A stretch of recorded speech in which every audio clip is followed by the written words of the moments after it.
बिस्मिल्लाहिर्रहमानिर्रहीम। अस्सलाम वालेकुम डियर स्टूडेंट्स, कैसे हैं आप सब। उम्मीद करता हूँ खैर आफियत से होंगे।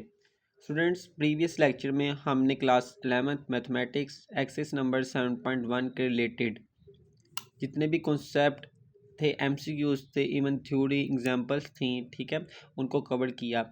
आज के लेक्चर में हम एक्सरसाइज 7.1 का आगाज़ करेंगे और इस वीडियो में इंशाल्लाह पूरी कोशिश करेंगे आपके 7.1 कंप्लीट हो जाए। बच्चों, क्वेश्चन नंबर 1 की स्टेटमेंट है evaluate each of the following. यहाँ पर आपको 4 पार्ट्स दिए हुए हैं और ये क्वेश्चन नज़र आ रहा होगा आपको, ये फिक्टोरियल वाले हैं। ये साइन होता है फिक्टोरियल का, ठीक है। अब फिक्टोरियल क्या होता है, प्रीवियस लेक्चर में मैंने एग्जाम्पल के साथ आपको समझाया था। अब दोबारा आप इसको ज़रा देख लें। Factorial is used when you want to find the total ways to arrange the objects. बच्चे, फिक्टोरियल हम कब इस्तेमाल करते हैं, जब हम ये चाहें कि हमारे पास कोई भी ऑब्जेक्ट है और हम उसको कितने तरीक़ों से अरेंज कर सकते हैं। मिसाल से समझें, फॉर एग्जांपल मेरे पास 3 किताबें हैं, मैंने एक किताब को ए नाम दिया, दूसरी को बी, तीसरी को सी नाम दिया। तो 3 किताबें तो 3 का फिक्टोरियल लेंगे। तो फिक्टोरियल का फार्मूला होता है, अगर 3 है ना तो 3 में से एक कम करना है 2, फिर एक कम करना है 1, जहाँ पर एक आए वहाँ पर रुक जाना है और इनको आपस में मल्टीप्लाई कर लेना है। तो ये टोटल वेज बनेंगे 6। जैसे कि देखें, ए बी सी, फिर ए सी बी, फिर बी ए सी, फिर B C A B, C B A. तो ये 6 तरीके बनेंगे, 6 के अलावा कोई तरीका नहीं बन सकता इनको अरेंज करने का, ठीक है। तो ये हमें कौन बताता है, फिक्टोरियल। अब क्वेश्चन की तरफ चलते हैं। ये स्टूडेंट फर्स्ट पार्ट है 10 factorial over 0 factorial into 8 factorial. हमने इसको वैल्यूएट करना है। वैल्यूएट का मतलब होता है कि आप क्वेश्चन को सॉल्व करें और उसका छोटा से छोटा जितना भी हो सकता है सिंप्लीफाई करके आंसर निकाल लें। अब बच्चे, ऊपर था 10 फिक्टोरियल और नीचे आपके पास है 0 फिक्टोरियल एंड 8 फिक्टोरियल। याद रखें, 0 फिक्टोरियल का फार्मूला होता है 1, ठीक है। 0 फिक्टोरियल किसके इक्वल होता है, 1 के। ये आपने याद रखना है, ठीक है। नेक्स्ट 10 फिक्टोरियल है और नीचे है 8 फिक्टोरियल, क्योंकि 8 फिक्टोरियल 1 जार 8 फिक्टोरियल होता है। नीचे 8 फिक्टोरियल आ जाएगा, ऊपर आ जाएगा 10 फिक्टोरियल। अब हमने 10 फिक्टोरियल को इतना रिड्यूस करना है कि जहाँ तक 8 फिक्टोरियल आ जाए। और फिक्टोरियल का फार्मूला आपको ऑलरेडी पता है कि अगर n फिक्टोरियल हो तो उसका फार्मूला होता है n into n minus 1, n-2 up to so on चलता जाता है 3, 2 और 1 पे आके रुक जाता है। मतलब कहने का ये है कि अगर n की जगह कोई भी वैल्यू हो तो उसमें से एक एक कम करते जानी है वहाँ तक जहाँ तक 1 आ जाए। अब मेरे पास है 10 फिक्टोरियल। 10 फिक्टोरियल को मैंने रिड्यूस करना है 8 फिक्टोरियल तक। क्यों रिड्यूस करना है, ताकि 8 फिक्टोरियल से कैंसिल हो जाए और आंसर आपका आ जाए, ठीक है। तो इसलिए 10 को रिड्यूस करके 9 पर और फिर 9 से रिड्यूस करके 8 फिक्टोरियल पर आके रुक जाना है, ठीक है। 8 के साथ फिक्टोरियल लाजमी आपने लगाना है। तो 8 factorial divide by 8 factorial cancel हो जाएगा और 10 9 जार 90। सेकंड पार्ट की बात करते हैं। सेकंड पार्ट में बच्चों है 12 factorial divided by 3 factorial into 12 minus 3 का होल फिक्टोरियल। बच्चे, 12 फिक्टोरियल तो एज इट इज़ रहेगा, 3 फिक्टोरियल भी एज इट इज़। 12 में से 3 निकालेंगे 9 फिक्टोरियल आ जाएगा, ठीक है। अब बच्चे देखें, नीचे जो सा मैक्सिमम है फिक्टोरियल वो 9 फिक्टोरियल है और ऊपर है 12 फिक्टोरियल। तो सिंप्लीफाई करने के लिए हम 12 को लेकर आएंगे 9 फिक्टोरियल तक, ताकि ये दोनों क्या हो जाए, कैंसिल। तो 12 को रिड्यूस करेंगे 11 आएगा, फिर 10 आएगा और फिर 9 फिक्टोरियल आएगा। नीचे वाले वैसे ही रहेंगे, 9 फिक्टोरियल से हो जाएगा कैंसिल। ऊपर आ जाएगा 12 11 10 और नीचे आ जाएगा 3 फिक्टोरियल। अब 3 फिक्टोरियल का फार्मूला होता है 3, फिर रिड्यूस करके 2, फिर रिड्यूस करके 1। ऊपर वाले को मल्टीप्लाई करेंगे, नीचे वाले को आपस में मल्टीप्लाई करेंगे, ये आंसर आएगा। नीचे वाला 6 आएगा, दोनों को डिवाइड करेंगे, कैलकुलेट यूज़ करें, 220 आंसर आ जाएगा। नेक्स्ट बच्चों, पार्ट नंबर 3 है 1440 divide by 3 factorial into 4 factorial plus 2400 into 5 divide by 5 factorial into 2 factorial. अब बच्चे, 1440 तो एज इज रहेगा। 3 फिक्टोरियल को लिख सकते हैं 3 2 1। 4 फिक्टोरियल को लिखा जा सकता है 4 3 2 1। ऊपर वाला एज इट इज़ रहेगा, 3 2 1 मल्टीप्लाई होंगे 6 आंसर आएगा, 4 3 2 1 मल्टीप्लाई होंगे 24 आंसर आएगा। अगेन ऊपर वाला स्टेप वैसे ही, नीचे वाले दोनों को मल्टीप्लाई करेंगे 144 आ जाएगा। प्लस इस साइड वाले को देखें 2400 एज इट इज़। 5 फिक्टोरियल का फार्मूला ओपन किया, 2 फिक्टोरियल का फार्मूला ओपन किया, ऊपर वाला एज इट इज़, इन सब को मल्टीप्लाई किया 120 आंसर, इन दोनों को मल्टीप्लाई किया 2 आंसर, 120 को 2 से मल्टीप्लाई किया 240 आंसर, और ऊपर वाला as it is. Clear. Next आपने क्या करना है, 1440 डिवाइडेड बाई 144 करेंगे, आंसर आएगा 10। 2400 डिवाइडेड बाई 240 करेंगे, आंसर आएगा 10। दोनों को आंसर आएगा 10, 10 में 10 ऐड करेंगे, आंसर आ जाएगा 20। पार्ट नंबर 4 है n+2 का फिक्टोरियल ओवर n+1 का फिक्टोरियल। अब बच्चे नीचे n+1 है, ऊपर n+2 है। n+1 को n+2 नहीं बनाया जा सकता, लेकिन n+2 को n+1 बनाया जा सकता है, क्योंकि n फिक्टोरियल अगर हो तो n फिक्टोरियल का फार्मूला होता है n इंटू n-1 का फिक्टोरियल। अप टू सोन चलता जाता है, लेकिन अगर n-1 तक रोकना हो तो साथ में फिक्टोरियल लगा देते हैं, ठीक है। इसी तरह से यहाँ पे था n+2, तो अकॉर्डिंग टू फार्मूला n+2, फिर n+2 में से एक कम, तो एक कम का मतलब क्या होता है -1, नीचे वाला वैसे ही रहेगा। n+2, 2 - 1 कितने होता है 1, आ जाएगा n+1 का फिक्टोरियल, ऊपर भी फिक्टोरियल n+1 का, नीचे भी है, दोनों कैंसिल होंगे, n+2 आंसर आ जाएगा। फार्मूले के अकॉर्डिंग किया है, n+2 फिक्टोरियल था, इसका फार्मूला ओपन करते हैं तो एक कम करना होता है, और एक कम करके वहीं रोक देना है। क्यों रोक देना है, क्योंकि नीचे n+1 का फैक्टोरियल और हम काट ही सिंप्लीफाई रहे हैं, ताकि एक दूसरे से कैंसिल हो जाए और आंसर आ जाए। क्वेश्चन नंबर 2 की स्टेटमेंट है, right each of the following in factorial form. बच्चे पहले हमें फिक्टोरियल में दिया होता था और हम आंसर कैलकुलेट करते थे, इस टाइम हमें फिक्टोरियल में नहीं दिया, ठीक है, और हमने फिक्टोरियल में कन्वर्ट करना है। यहाँ लिखा था n³ - n। अब बच्चे दोनों में देखो n कॉमन है, n कॉमन ले लेंगे, यहाँ n की पावर 2 रह जाएगी और यहाँ पर 1 रह जाएगा। अब n² - 1 according to formula a² - b², एक दफ़ा a + b, एक दफ़ा a - b, तो यहाँ आ जाएगा n+1 और साथ में n - 1। अब अरेंजमेंट करनी है, देखें अगर इसको फिक्टोरियल बनाना है तो पहले n+1 होना चाहिए, क्योंकि n+1 में से एक कम करेंगे देन n आएगा, देन एक कम करेंगे तो n-1 आएगा। तो अरेंज कर लिया, n+1 पहले लिखा, फिर n लिखा, फिर n-1 लिखा, n+1 n-1। अब फिक्टोरियल बनाना है, उसने क्वेश्चन में कहा था फिक्टोरियल बनाना है। अभी तक तो यहाँ पर फिक्टोरियल की कोई नोटेशन नहीं थी स्टेप में, लेकिन अगर बनानी है तो इससे पहले वाले भी सारे नंबर्स चाहिए। तो इससे पहले वाले कौन से होते हैं, n-2 n-3, तो या तो n-2 n-3 अब तो सो 3 to 1 लिखे, या फिर क्या करें, इससे पिछले वाला नंबर कौन सा होता है n-2, उसके फिक्टोरियल तक रोक दें। लेकिन खुद से मल्टीप्लाई तो मैं कर नहीं सकता, क्योंकि मैथ का रूल है, अगर आप कोई चीज़ मल्टीप्लाई में लेकर आ रहे हैं उसको डिवाइड भी करना है, तो मल्टीप्लाई भी कर दिया और डिवाइड भी कर दिया। n-2 का फिक्टोरियल लिखने से क्या होगा, ये फिक्टोरियल बन जाएगा n+1 का फिक्टोरियल। क्यों बन जाएगा, अगेन फार्मूले को ज़रा समझे ध्यान से, n का फिक्टोरियल का फार्मूला होता है n into n-1 n-2 up to so on 3 to 1। तो बच्चे ये जो सा हमने n into n-1 n-2 up to so on 3 to 1 है, ये n का फिक्टोरियल है ना, तो यहाँ पर क्या लिखा हुआ है n। इसी तरह से यहाँ पे क्या लिखा हुआ है n+1 पहले नंबर पे, तो ये किसका फिक्टोरियल होगा, n+1 का फिक्टोरियल होगा, और नीचे क्या था n-2 का फिक्टोरियल। तो यही आपका फाइनल आंसर है। नेक्स्ट पार्ट नंबर 2 है, n into n-1 n-2 up to so on n-r+1।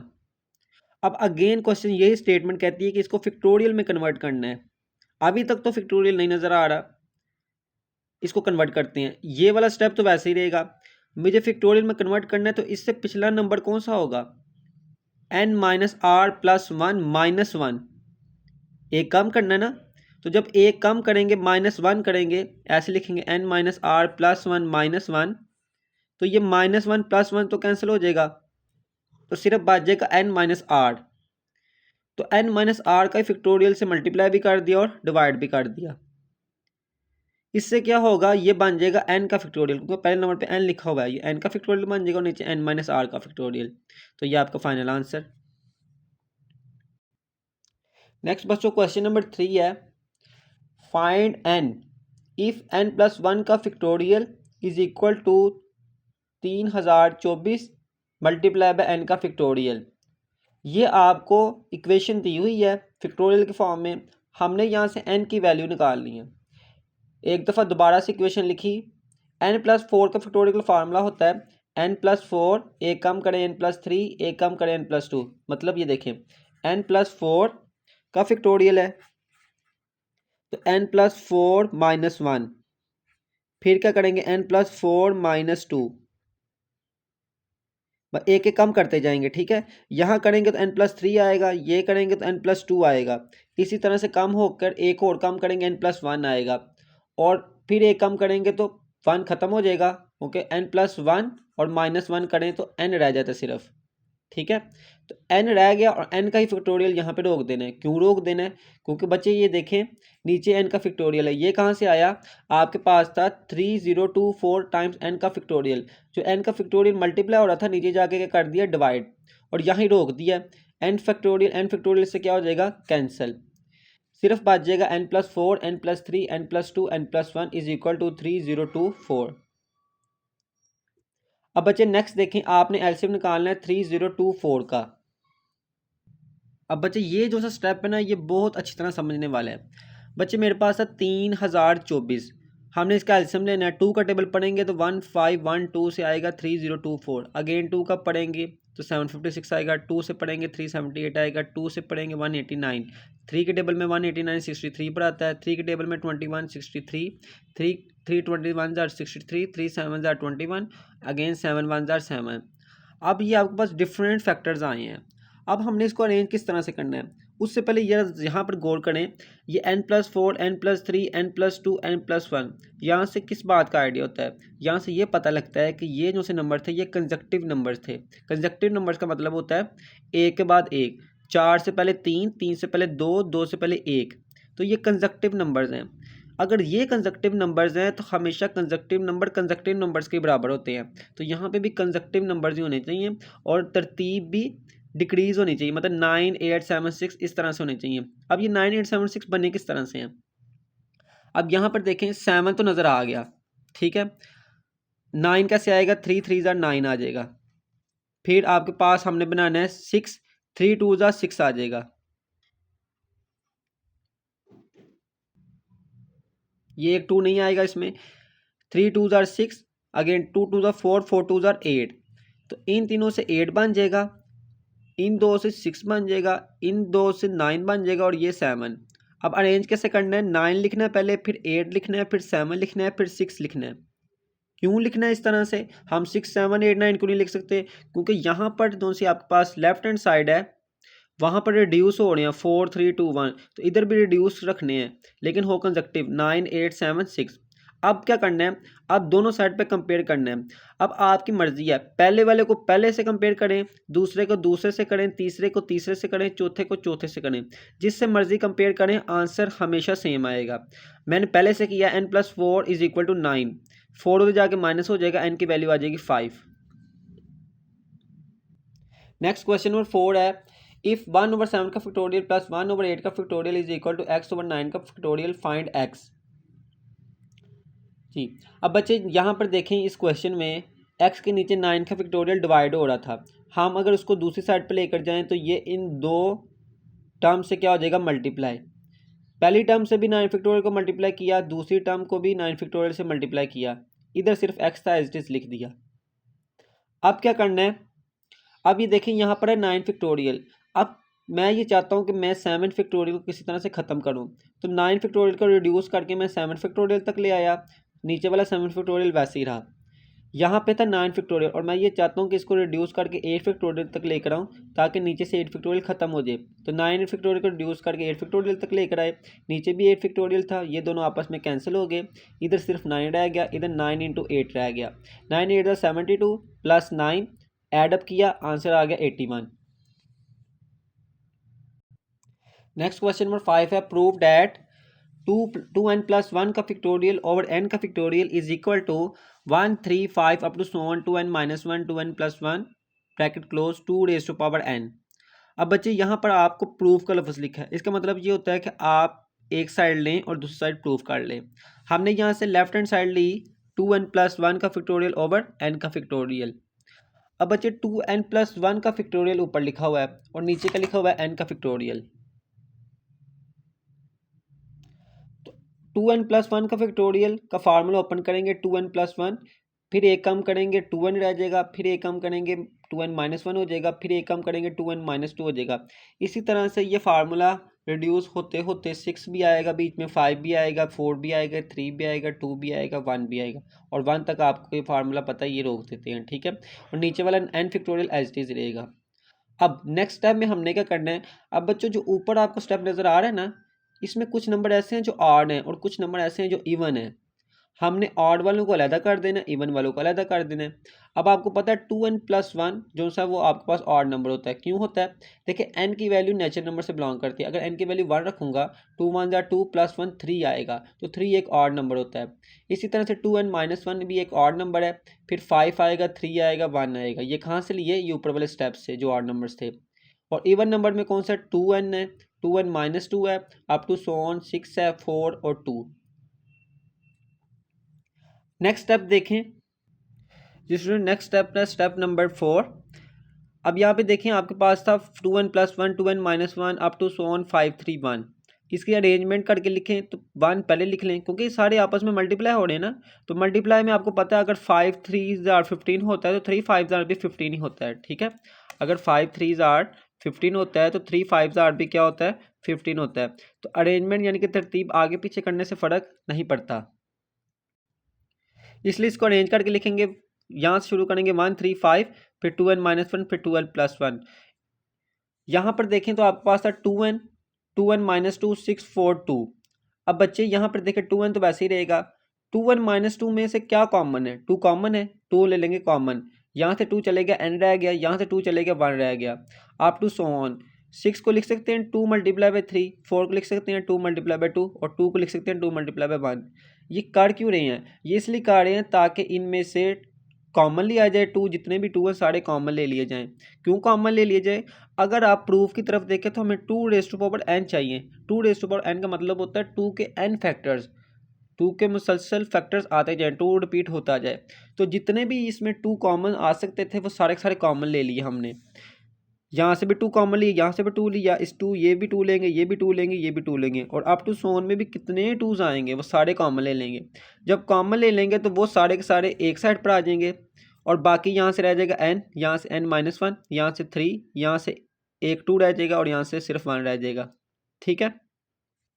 अब बच्चे ये वाला स्टेप जो सा पार्ट ये तो वैसे ही रहेगा। ये आप अगर गौर करें n × n-1 up to so on 3 2 1, ये किस चीज़ का फार्मूला है? अगर पहले नंबर पे n है तो ये n फैक्टोरियल का फार्मूला है। तो इस पूरे की जगह क्या आ जाएगा? n factorial.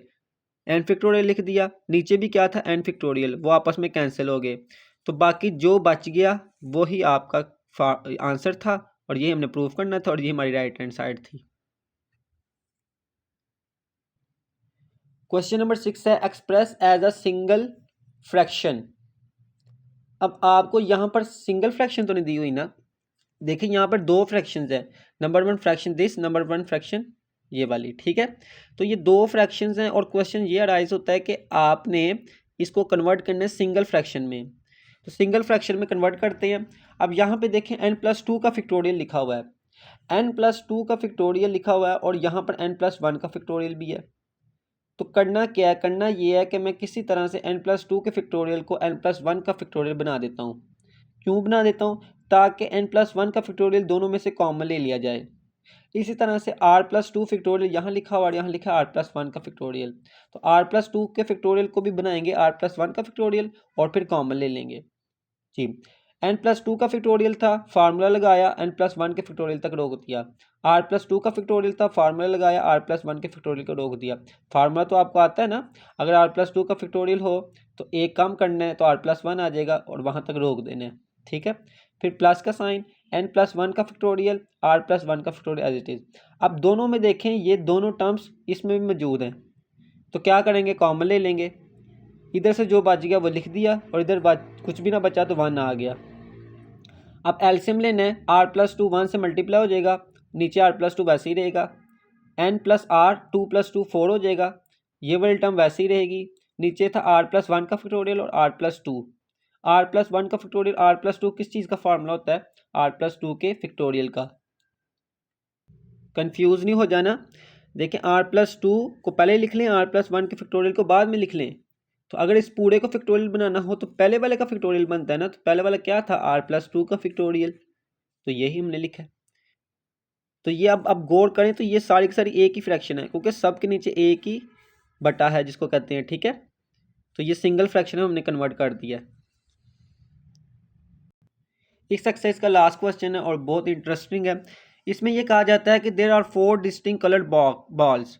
आपके पास 4 किस्म की डिफरेंट रंगों वाली गेंदें हैं, ठीक है। And 4 boxes same colour. तो अगर आपने 4 कलर्स की बॉल्स ली हैं, 4 डिफरेंट कलर्स की, फॉर एग्जांपल हमने एक ली रेड, एक ली ब्लू, एक ली ऑरेंज, एक ली ब्लैक। अगर तो ये 4 आपने ली हैं तो याद रहे उसने ये कहा है कि बॉक्सेस के कलर भी सेम होने चाहिए। अगर रेड बॉल है तो रेड बॉक्स हो, ब्लू हो, ऑरेंज हो, ब्लैक हो। जिस कलर की बॉल्स होंगी उसी कलर के आपने बॉक्सेस भी लेने हैं, डब्बे भी लेने हैं, ठीक है। नेक्स्ट क्वेश्चन ये कहता है determine the number of possible ways the balls. अब आपने इसमें बताने हैं पॉसिबल वेज, पॉसिबल तरीके। One each in a box can be place such that a ball does not go to a box of its own colour. कहा यह जाता है कि आपके पास 4 किस्म की गेंदें हैं, 4 डिफरेंट कलर्स की बॉल्स हैं और 4 ही बॉक्सेस हैं उन्हीं कलर्स के, ठीक है। अब वो कहता है कि जो आपके पास फॉर एग्जाम्पल रेड बॉल है ना, तो आपने रेड बॉल को रेड बॉक्स में नहीं डालना, बाकी किसी भी बॉक्स में आप फिक्स कर सकते हो उसको। इसी तरह से ब्लू को ब्लू में नहीं डालना, बाकी किसी भी डब्बे में डाल सकते हो। ऑरेंज को ऑरेंज में नहीं डालना, बाकी किसी में डब्बे में डाल सकते हैं। ब्लैक को ब्लैक में नहीं डालना, बाकी किसी भी डब्बे में फिक्स कर सकते हैं जी। तो ये देखें हमने 4 डिफरेंट कलर्स के बॉक्सेस ले लिए, एक रेड ले लिया, एक ब्लू ले लिया, एक ऑरेंज ले लिया, एक ब्लैक ले लिया, ठीक है। ये क्वेश्चन में उसने हमें कहा हुआ था। अब क्वेश्चन ये उसका था कि आपके पास 4 गेंदें तो हैं। अब सबसे पहले मैं बात करता हूँ 4 गेंदों में से रेड बॉल की। किसकी बात करने लगा, रेड बॉल की। अब रेड बॉल को मैं रेड बॉक्स में तो फिक्स नहीं कर सकता। बाकी मेरे पास कितने वेज हैं, 1 2 3 बॉक्सेस में इसको मैं फिक्स कर सकता हूँ। तो यही लिखेंगे there are 3 ways for red ball to fix in boxes blue, orange, black. Red को रेड में फिक्स नहीं कर सकते, बाकी मेरे पास 3 चॉइसेस हैं। मैं ब्लू में भी कर सकता हूँ, ऑरेंज में भी कर सकता हूँ, ब्लैक में भी कर सकता हूँ। तो किसी एक में फिक्स करना है ना, एक बॉल को एक में ही फिक्स कर सकते हैं, 2 बॉक्सेस में तो नहीं फिक्स कर सकते ना। तो मैंने मान लिया कि मैंने रेड को फिक्स कर दिया है कि इसमें ब्लू में, ब्लू बॉक्स में। तो रेड को उठाया और ब्लू बॉक्स में फिक्स कर दिया। अब ब्लू डब्बा तो रेड बॉल ने ले लिया, तो ब्लू यहाँ से बॉक्स तो हो गया, ठीक है। अब केस नंबर 2 की बात करते हैं। रेड बॉल होगी, रेड के बाद ब्लू बॉल की बात करते हैं। अब ब्लू बॉल के लिए भी कितने तरीके होंगे, 3, क्योंकि ब्लू बॉल ब्लू बॉक्स में तो फिक्स नहीं हो सकती, ठीक है। तो ये किस में होगी, रेड में होगी, ऑरेंज में होगी या फिर ब्लैक में होगी। तो ब्लू बॉल के लिए भी कितने चॉइसेस हैं, 3 तरीके हैं, या तो ऑरेंज में, या तो रेड में, या फिर ब्लैक में। तो मान लिया कि मैंने ब्लू को किस में रख दिया, ऑरेंज बॉक्स में। ब्लू को उठाया और ऑरेंज बॉक्स में फिक्स कर दिया। अब ऑरेंज बॉक्स तो ब्लू ने ले लिया, तो ऑरेंज बॉक्स तो हो गया, ठीक है। नेक्स्ट केस नंबर 3 की बात करते हैं। केस नंबर 3 में हमने क्या किया कि हमारे पास अब बात करनी हमने ऑरेंज बॉल की। रेड की भी कर ली, ब्लू की भी कर ली, ऑरेंज, ठीक है। अब ऑरेंज बॉल ऑरेंज में फिक्स नहीं हो सकती और ब्लू तो ऑलरेडी ले लिया गया है। अब बॉक्सेस रह गए थे 1 और 2। तो ऑरेंज बॉल के लिए टोटल वेज कितने थे, 2 तरीके थे, या तो वो ब्लू में जाएगी या तो रेड में जाएगी। तो मान लिया कि ऑरेंज को हमने फिक्स कर दिया ब्लैक बॉक्स में। ऑरेंज को उठाया और ब्लैक बॉक्स में फिक्स कर दिया। अब ब्लैक बॉक्स तो ले लिया ऑरेंज बॉल ने, क्लियर। तो यहाँ पे यही लिखा गया है कि there are 2 ways for orange ball to fix in boxes, blue या फिर रेड, ब्लैक या फिर रेड। तो orange goes in black box, orange को फिक्स कर दिया ब्लैक बॉक्स में, ब्लैक बॉक्स भी हो गया। अब केस नंबर 4। अब पीछे ब्लू भी हो गई और ऑरेंज भी हो गई और ब्लैक भी हो गई, कौन सी बॉल रह गई, रेड बॉल रह गई। तो रेड बॉल रेड में, थोड़ी पीछे ब्लैक बॉल रह गई, ठीक है। तो ब्लैक बॉल ब्लैक में तो जा नहीं सकती थी और ऑरेंज बॉक्स भी हो गया, ब्लू भी हो गया, तो रह कौन सा गया, सिर्फ और सिर्फ रेड बॉक्स रह गया। तो यहाँ पे यही लिखेंगे there is only 1 way for black ball, it goes in red box. तो ब्लैक ने फिर किस में जाना है, रेड बॉक्स में जाएगा, ठीक है। अब हमने कैलकुलेट करने हैं कि हमारे पास कितने नंबर ऑफ टोटल वेज निकले हैं इन बॉल को डिफरेंट बॉक्सेस में फिक्स करने के लिए। तो देखें पहले केस में हमारे पास निकले थे 3 वेज, दूसरे में भी 3, तीसरे में 2 और चौथे में 1। इन सब को ऐड करना है, 3 + 3 +2 +1, तो टोटल वेज कितने निकलेंगे हमारे पास 9। तो ये आपका फाइनल आंसर। ठीक है बच्चों, इसको अच्छी तरह से आप करिएगा। अगर कोई कन्फ्यूजन हो, क्योंकि सारे बच्चों को एक जैसी समझ तो नहीं लगती, किसी किसी की कोई ना कोई कन्फ्यूजन होगी, तो कमेंट में लाजमी पूछें। ठीक है, बाकी ख्याल रखें। नेक्स्ट एक्सरसाइज नंबर 7.2 इंशाल्लाह आगाज़ करेंगे। अल्लाह हाफिज़।